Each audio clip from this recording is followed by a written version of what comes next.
Hi guys! For today's video, gagawa kami ng ginataang mais. Ito yung mga ingredients natin. 3 tablespoons of sugar,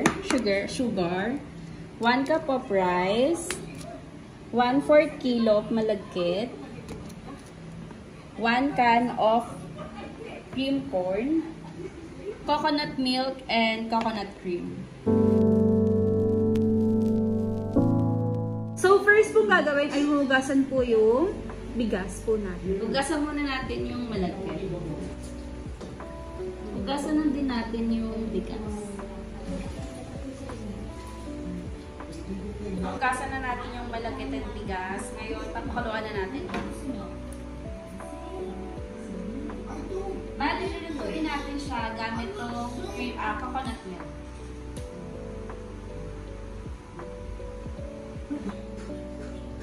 So, lulutuin natin yung malagkit and rice gamit itong coconut milk.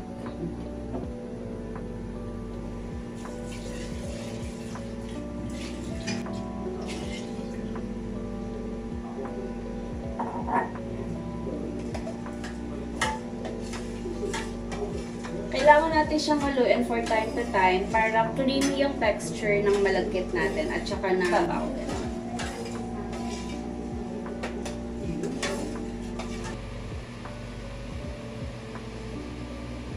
So guys, kapag kumulo na yung malagkit natin, lalagyan natin siya ng ½ teaspoon of salt para mas maging malasa siya.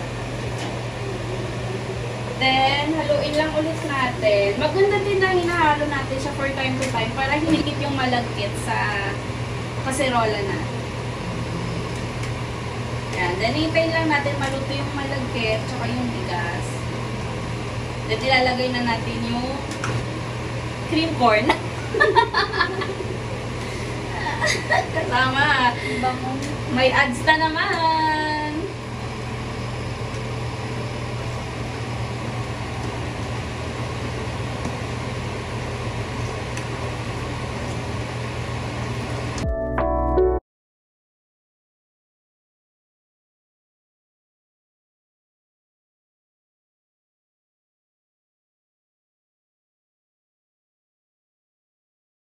Guys, kapag nakikita nyo luto na yung malagkit, talagay natin yung cream corn.